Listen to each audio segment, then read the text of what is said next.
2021 চনৰ পবিত্ৰ ভাদ মাহত আঠখেলীয়া নামঘৰলৈ অহাৰ সৌভাগ্য হৈছিল আৰু সেইদিনাখনেই ৰাইজৰ সৈতে আলোচনা কৰি আমি আঠখেলীয়া নামঘৰৰ উন্নয়নৰ বাবে কিছু পুঁজি যোগান ধৰাৰো প্ৰতিশ্ৰুতি দিছিলোঁ।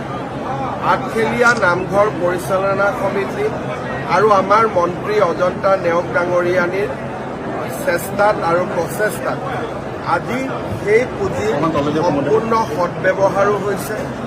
নাটশালা, চাকি লগোৱা সুন্দৰ পৰিৱেশ, এটা মন্দিৰ বা আমাৰ নামঘৰৰ কলেবৰ বা নামঘৰৰ পৰিৱৰ্ধন, পানী যোগানৰ ব্যৱস্থা, অতিথিশালা, এটা নামঘৰটোৱে সম্পূৰ্ণ নতুন পৰিৱেশ পাইছে।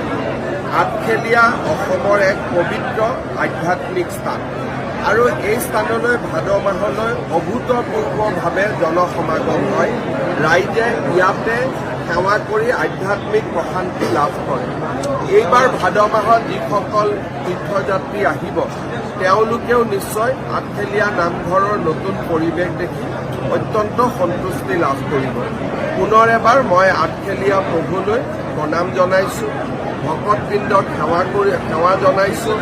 এনেদৰে যাতে আমাৰ ৰাজ্যখনত সনাতন সংস্কৃতি সদায় শক্তিশালী হৈ থাকে তাৰ বাবে পৰম পিতাৰ ওচৰত প্ৰাৰ্থনা কৰোঁ। পৰৱৰ্তী দিনত চৰকাৰৰ ফালৰ পৰা সকলো সহযোগিতা নামঘৰে যেনেকৈ আজি আমি বটদ্ৰৱাত কাম কৰিছোঁ, পাটবাউসীত কাম কৰিছোঁ, মাজুলীত কাম কৰিছোঁ, আঠখেলীয়াও অসমৰ এটা পবিত্ৰ স্থান। নামঘৰ পৰিচালনা সমিতিৰ আৰু বহুত পৰিকল্পনা আছে। মই চেষ্টা কৰিম যাতে পৰিকল্পনাসমূহ বাস্তৱত ৰূপায়ণৰ বাবে আমি সহায় কৰিব পাৰোঁ।